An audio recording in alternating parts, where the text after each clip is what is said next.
हरे कृष्ण प्रभु जी, दंडवत प्रणाम। हरे कृष्ण माता जी। प्रणाम।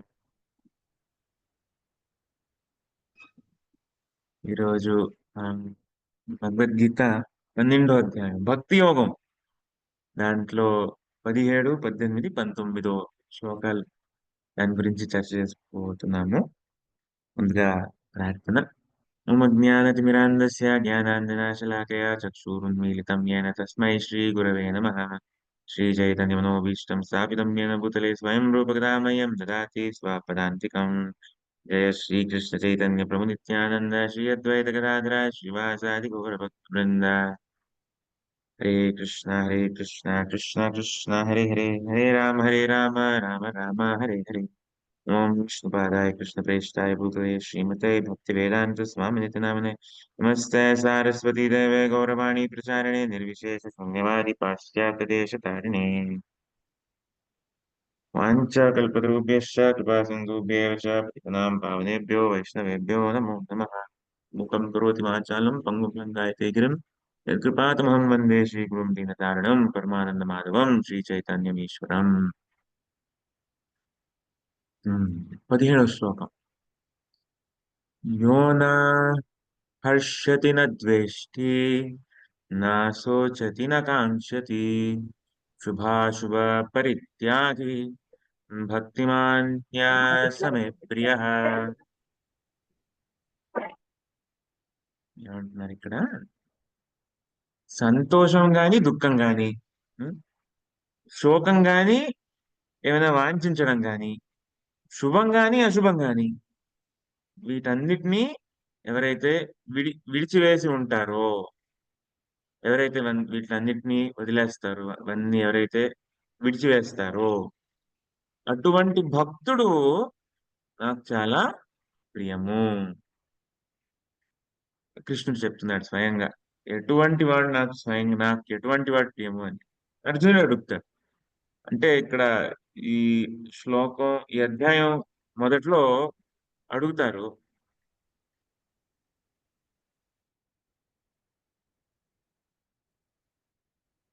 हरे कृष्ण प्रभु जी, दंडवत प्रणाम।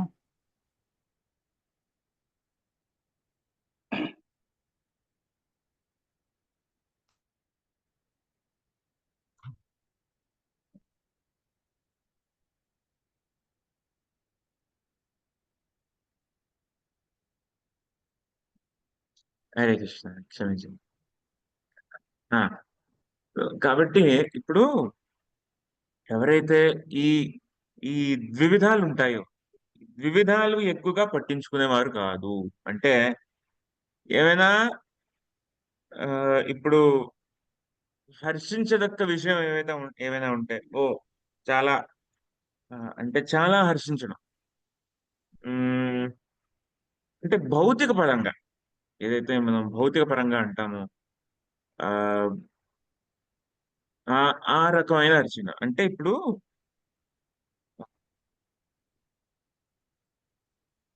మనసు ఎక్కువగా విచలితం అవదన్నమాట, అది ఉన్నా లేనప్పటికీ. అంటే బయట సంతోషం వ్యక్తం చేయొచ్చు, కానీ లోపల అంతగా ఈ ఏదైతే ఉందో ఆనందం, మరి అంటే దాని వల్ల ఒక విచలితం అవ్వకుండా ఉండడం. అంటే ఇప్పుడు ఒక ఏమంటాం, ఈ వైష్ణవ సదాచారాలు ఏదైతే ఉంటాయో మీరు చూడండి, దాని ప్రకారం ఇప్పుడు బాధ ఎవరైనా బాధగా ఉంటే, ఎవరైనా మనతో పాటు వాళ్ళ బాధని వ్యక్తం చేసుకుంటే, మనం కూడా వాళ్ళతో పాటు కొంచెం బాధపడుతూ మాట్లాడతాము. అంటే ఇదంటారు, ఏమంటారు, పరదుఃఖే దుఃఖి వైష్ణవ, వైష్ణవ పరదుఃఖ దుఃఖి. మరి ఇక్కడ ఏమంటున్నారు, మరి ఇక్కడ చూడండి, ఇక్కడ కృష్ణుడు ఏమంటున్నారు, ఎవరైతే ఇక్కడ శోకించడు అని చెప్పేసి. అంటే దీని అర్థం ఏంటి అంటే, అసలు శోకమే లేకుండా ఉండడమా? అసలు ఏ ఉన్నా కూడా ఎవరైనా శోకిస్తూ ఉంటే, అంటే ఎవరైనా బాధల్లో ఉంటే దానికి మనం లాగా ఒక నిట్టు రాయిలాగుంటూ, అంటే ఏం పట్టించుకోకుండా రాయిలాగా, అవునా మీరు కష్టంలో ఉన్నారు, మీ కర్మ అండి, అందుకే అనుభవిస్తున్నారు అని చెప్పేసి అలా మాట్లాడటమా? కరెక్టే కదా. ఎవరైనా కష్టంలో ఉంటే, వాళ్ళు ఏడుస్తూ ఉంటే మీ కర్మ మీరు అనుభవిస్తున్నారు. ఆ? ఎవరు ఇక్కడ బయటికి బాధపడట్లేదు, సంతోషంగా కూడా లేరు. సంతోషంగా కూడా లేరు, బాధ కూడా లేదు. ఆ? ఎదుటి వాళ్ళు ఇలాగ బాధపడుతూ ఉంటే అవునండి మీ కర్మ అండి. ఉం? మరి కృష్ణుడు ఇలా ఉండమంటున్నాడా? అంటే ఈ ఈ శ్లోకం ప్రకారం అలాగే అనిపిస్తుంది కదా. ఉం? ఎవరైనా అంటే బాధపడకూడదు, ఎవరైనా దుఃఖించకూడదు, లేకపోతే మరీ హర్షించకూడదు.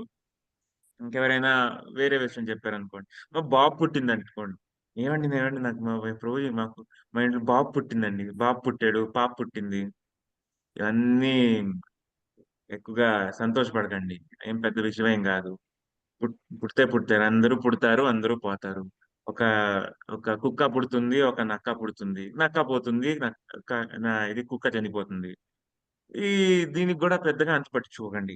ఇలా మరి ఇలా చెప్పడం, ఇలా మాట్లాడటమా? భక్తులంటే ఇలా ఉండాలా?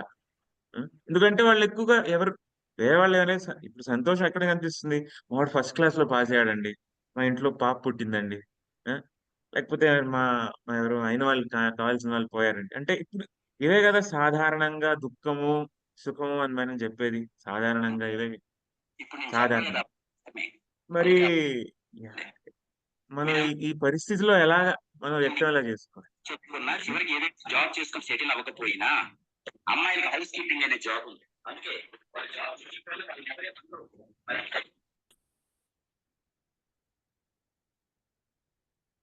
అందరూ చూస్తున్నారు కదా. అంటే మరి ఎలా ఉంటుంది అంటే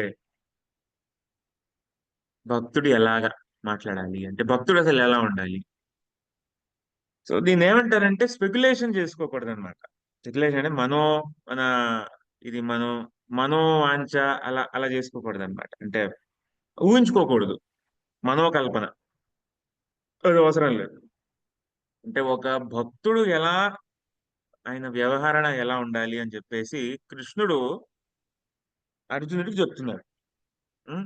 ఎవరైతే ఎక్కువగా సుఖించడో, దుఃఖించడో, ఆ, ఏ ఏం ఆశలు ఉండవో, లేకపోతే ఇది శోకించడో, వాంఛించడో, ఉం? సంతోషం దుఃఖము లేని వాళ్ళు, శుభాశుభం ఇవి లేని వాళ్ళు, తను అటువంటి వాళ్ళు నాకు చాలా ప్రియము. అందరం ఏమనుకుంటున్నాం? మనం అందరం కృష్ణుడికి ప్రియం అవ్వాలి అని అనుకుంటున్నాం కదా. మరి ఇలా అయిపోతే మనం ఇలాగా అంటే ఇలాగ అసలు ఏం బాధపడకుండా ఏం లేకుండా మనం ఎదుటి వాళ్ళతో మనం వ్యవహారాలు పెట్టుకుంటే అప్పుడు కృష్ణుడికి మనం దగ్గరైపోతాము అని మనం ఇలాగా ఆ అర్థం మనం తీసుకోకూడదు. అంటే ఒక భక్తుడు ఎలా ఉండాలో కృష్ణుడు చెప్తున్నాడు, కానీ మనం ఊహించుకోక్కర్లేదు.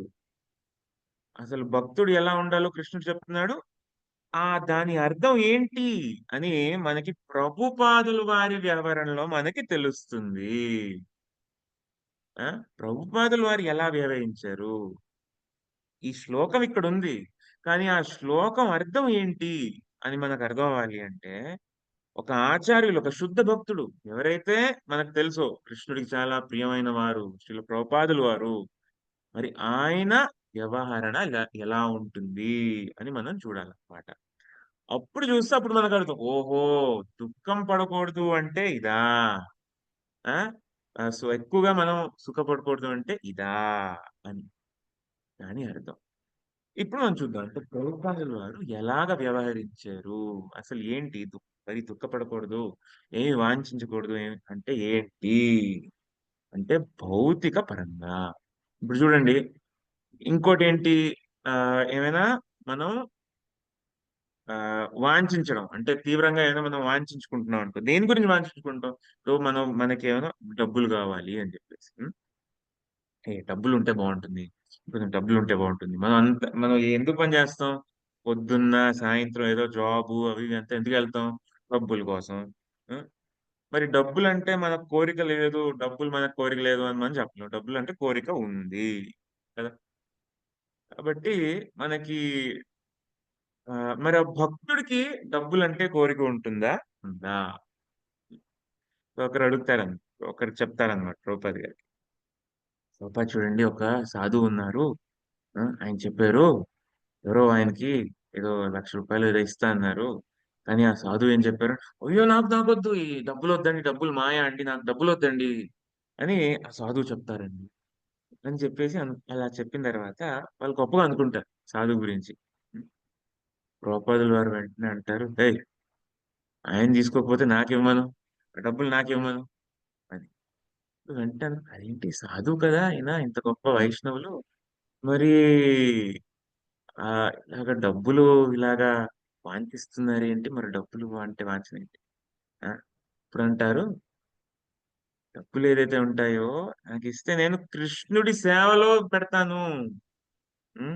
ఇలా డబ్బులు ఎందుకు వద్దనుకుంటున్నారు? డబ్బులు ఉంటే మనం కృష్ణుడి సేవలోకి పెడదాం. పర్లేదు, ఎన్ని కోట్లైనా కోట్లని కోట్లైనా ఉంటే నాకు ఇవ్వండి. ఆ? నాకు ఇస్తే నేను కృష్ణుడి సేవలో పెడతాను. ఇది ఇది భక్తుడు అంటే. అంటే అతని కోసం సంతోషం లేదు, భక్తుడు కోసం అంటే కృష్ణుడి కోసం ఉంది. కృష్ణుడి కోసం ఏదైనా ఈ ఆ ఏదైనా వాంఛించడం ఏదైతే ఉందో అది కృష్ణుడి కోసం ఉంది. కృష్ణుడి కోసం ఏదైతే ఈ చైతన్య మహాప్రభు యొక్క ఈ ఆందోళన ఏదైతే ఉందో అది ముందుకు తీసుకెళ్ళడానికి ఆశ ఉంది. ఎందుకంటే మనం నిరాకారులంగా, మనకి ఏదైతే మనకు ఒక వ్యక్తిత్వం ఉంది. వ్యక్తిత్వం ఉంటే మనకి ఏదో ఆశ, బాధ, ఏమైనా సంతోషం, దుఃఖం ఉంటాయి. అది లేకుండా ఉండదు. వెనక ముందు ఊడ్చి తుడుచుకో ఒకసారి అది మొత్తం మాట్లాడుతున్నామంటే ఊడ్ మనం భౌతిక పరంగా ఈ సుఖాలు, దుఃఖాలు, ఆ, ఆశలు, నిరాశలు అన్నీ ఏంటంటే అన్ని ఆధ్యాత్మికంగా ఉంటాయి. అది దాని అర్థం. అసలు ఉండవు అని కాదు. దేనికి సంతోషం ఒక రాయిలాగా నిటారుగా ఇలా ఉంటారు అని కాదు. ఉం? ఎవరైనా దుఃఖం వ్యక్తం చేసుకుంటే ఇలాగా మొహం మీద ఇలాగ ఒక సూది పొడిచినట్టు అలా చెప్తారు అని కాదు. అది భక్తి మనకి అది నేర్పించట్లేదు. పరదుఃఖ దుఃఖి ఎవరైనా వాళ్ళు భక్తుడైనా కానివ్వండి, అభక్తుడు అయినా కానివ్వండి. ఇప్పుడు చూడండి, చాలా ఏమంటారు ఈ ఆ, ఈ మన ప్రపంచంలో ఇప్పుడు చాలా టెర్రరిజం అని చాలా ఎక్కువ ఉంటుంది అన్నమాట. మరి మనం బాధపడతాం, అయ్యో జనాలు చచ్చిపోతున్నారే, ఒక బాధ ఉంటుంది అనమాట. వాళ్ళు ఎవరైనా కానీ, ఇటువైపు వాళ్ళైనా కానీ అటువైపు వాళ్ళైనా కానీ, ఒక ప్రాణి నష్టం అవుతుంది అంటే బాధ ఉంటుంది. ఓ, అది ప్రాణి ఎవరైనా కావచ్చు, మనుషులే కాదు, కావు, ఏదైనా సాధారణమైన జంతువు, ఒక చెట్టు, ఆ, ఇవేమైనా చచ్చిపోతున్నాయి అంటే మనకు బాధ కలగాలి. ఇది పరదుఃఖ దుఃఖి. ఎవరికైనా కష్టం కలుగుతుంది, ఎవరికైనా ఏమైనా ఇబ్బంది కలుగుతుంది అంటే మనకి సాధారణంగా కొంచెం బాధ కలగాలి. అంటే భక్తిలో ఉన్నప్పుడు. అందుకే కదా, అంటే ఇప్పుడు వాసుదేవ దత్త చూడండి, వాసుదేవ దత్త ఏమంటారు, అయ్యో కృష్ణ, ఈ ప్రపంచంలో ఎంతమంది అందరూ చాలా కష్టాల్లో ఉన్నారు. ఆ వాళ్ళ పాప ఏదైతే పాపాలన్నీ ఉన్నాయో అన్ని ప్రపంచంలో ఉన్న వాళ్ళందరి పాపాలు నాకే ఇవ్వు. ఆ నేను ఆ పాపం వల్ల వాళ్ళు ఎవరైతే బాధపడుతున్నారో, వాళ్ళు ఎవరైతే కష్టపడుతున్నారో నేను చూడలేకపోతున్నాను. ఇన్ని కష్టాలు, జనాలకి ఇంత కష్టాలు, వాళ్ళు ఏదో పాపం అజ్ఞానంలో ఏదో పాపం చేశారు. వద్దు, ఆమె అన్ని నాకు ఇచ్చేసే, అందరినీ నువ్వు తీసుకెళ్ళిపో, అందరినీ నువ్వు దగ్గర తీసుకెళ్ళిపో, నేను అధముడిని, నాకన్నీ ఆ పాపాలు నాకు ఇచ్చేసే, నేను అనుభవిస్తాను అని చెప్పేసి వాస్తవత ప్రార్థిస్తారన్నమాట. మనందరికీ జీసస్ వారి ప్రార్థన తెలుసు ఏంటది, father, for they know not what they're singing, అంటే వాళ్ళు ఏం చేస్తున్నారు పాపం తెలియదు. ఎవరైతే నా శరణ్ తీసుకుంటారో, ఎవరైతే నాకు వస్తారో వాళ్ళందరి పాపాలు నేను తీసుకుంటున్నాను అని చెప్పేసి జీసస్ అంటారన్నమాట.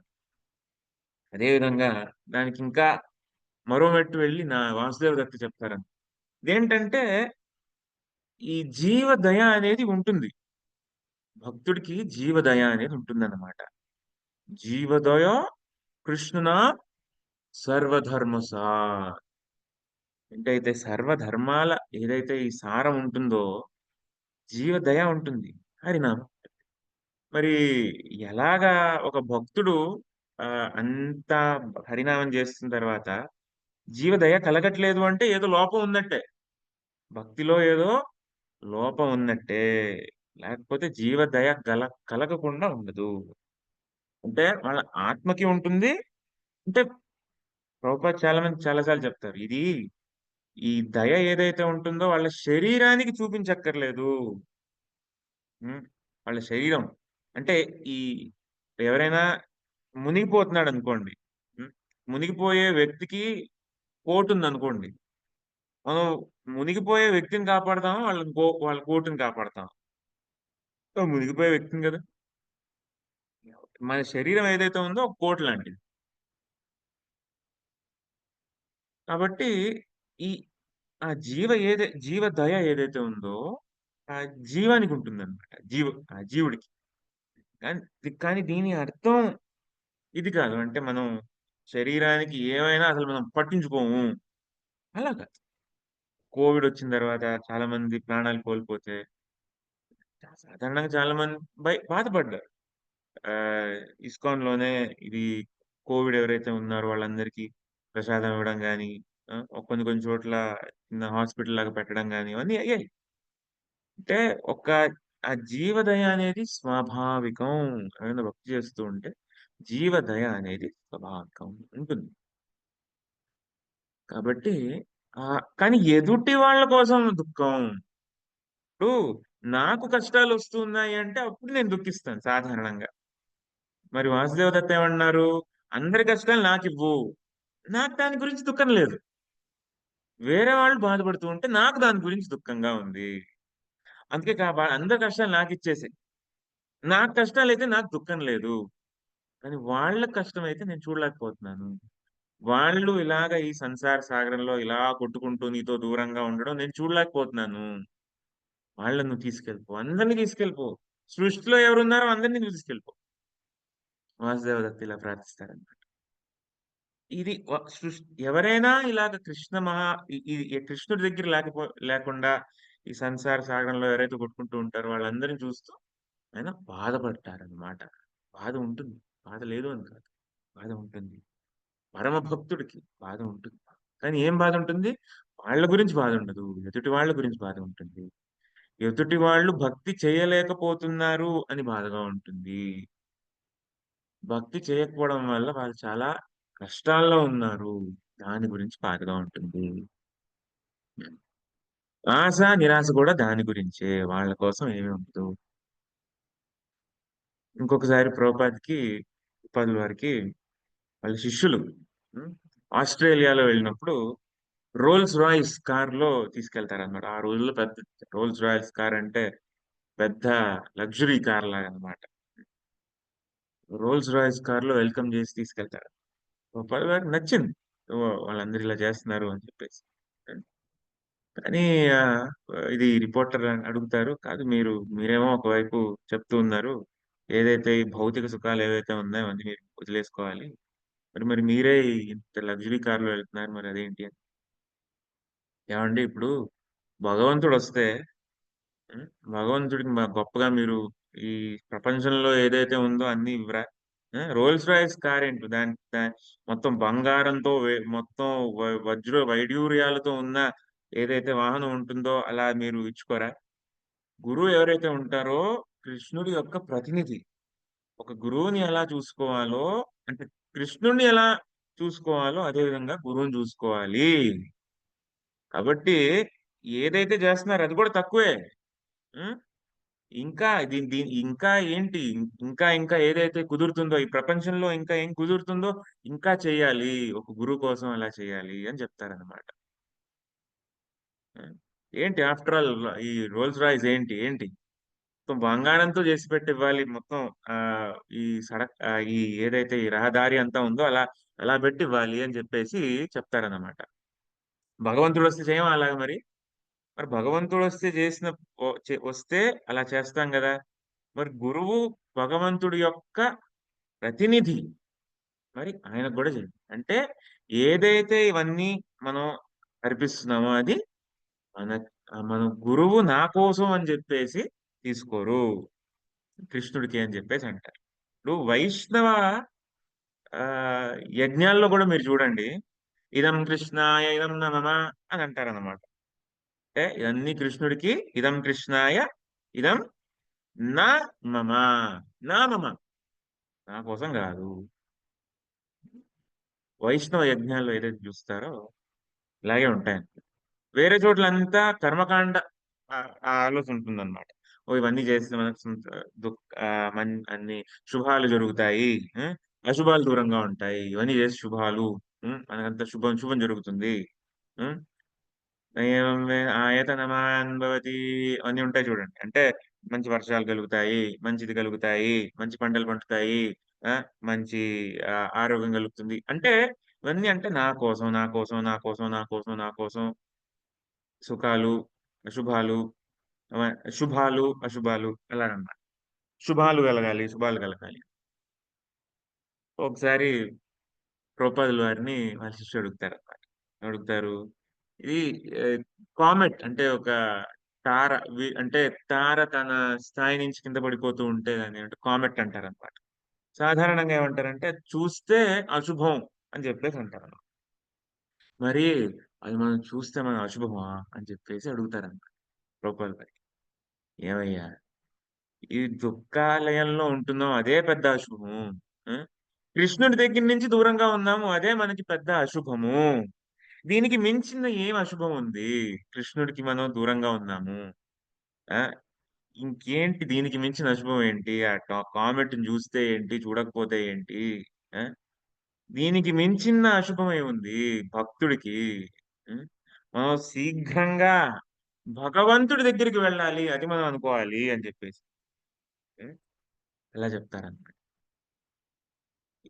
ఒక సందర్భంలో ఒక ఎగ్జాంపుల్ ఏంటి, ఒక బస్సు భక్తుల్ని తీసుకెళ్లే ఒక బస్సు, దాని బ్రేకులు పడట్లేదన్నమాట. ఇప్పుడు ఏమంటే ఆ బ్రేక్ పడకుండా ఇలాగా ఆ బస్సు ఏమో కిందకి అలా వెళ్ళిపోతుంది అనమాట, వేగంగా. అందరూ ఏమనుకున్నారంటే వాళ్ళందరూ ప్రాణాలన్నీ కోల్పోతారు అనుకున్నారన్నమాట. అప్పుడేమన్నారు, ఇప్పుడు ఇంకా చాలా తీవ్రంగా నరసింహారతి పాడడం మొదలు పెట్టారు. ఇప్పుడు వేగంగా ఇలాగ బస్సు ఇలాగా ఒక ఏంటది ఎక్కడైనా పడిపోయేట్టు బ్రేకులు విరిగిపోతున్నాయి అంటే సాధారణంగా ఇది అశుభంగా కింద మనం మనం అనుకుంటాం కదా. బట్టి ఆ అంటే సాధారణంగా భౌతిక పరంగా, కానీ ఆధ్యాత్మిక పరంగా చూడండి, ఆ సమయంలో అందరూ ఏం చేశారు, నరసింహారతి పాడారు తీవ్రంగా. అంటే అంటే మనసు పెట్టి పాడారు అలాగా. అది శుభం.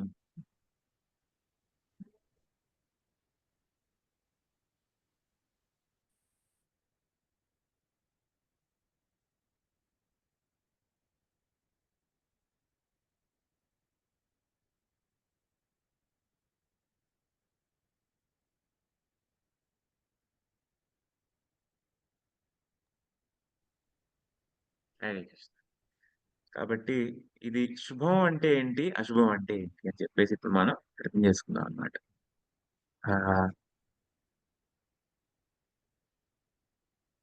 సాధారణంగా శుభం అశుభం అంటే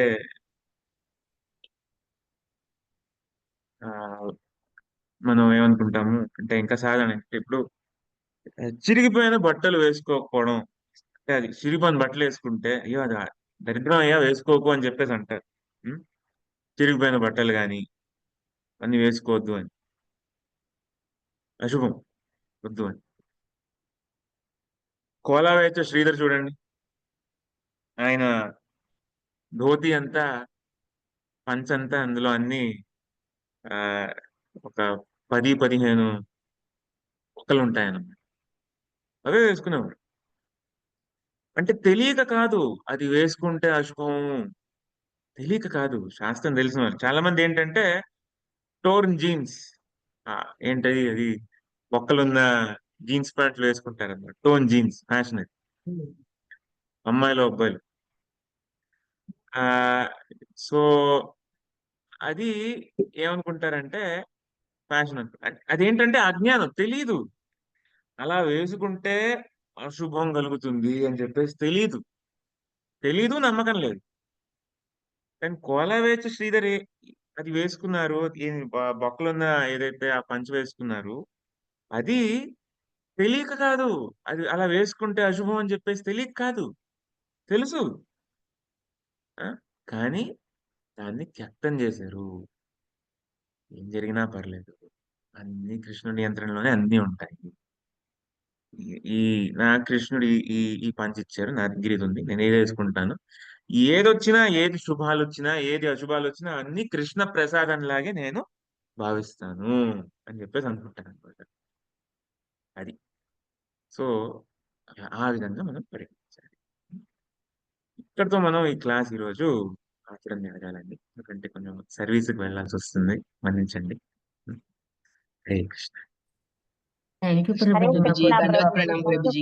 క్లాస్ తీసుకున్నారు అయినప్పటికీ కూడా ధన్యవాదాలు ప్రభుజీ. అదే గురు మహారాజ్ దగ్గరికి వెళ్ళాలండి. మీ అందరి ఆ, మీ ఆజ్ఞిస్తే నేను బయలుదేరి. ఎలా ఉంది ప్రభుజీ? థ్యాంక్ యూ పర్లేదు, ప్రభుజీ. కొంచెం బెటర్ అండి, బాగుంది, బెటర్, బాగుంది. హరే కృష్ణ ప్రభు. అందరి రాధమాధవ్ దీవెనలు, భక్తులందరి ఏదైతే ప్రార్థనలు. బాగుంది. హరే కృష్ణ ప్రభు. హరే కృష్ణ ప్రభుజీ. దండత్ ప్రణామం.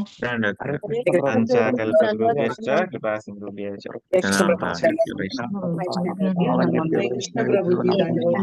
Thank you Prabhuji. హరే కృష్ణ. హరే రామ హరే రామ.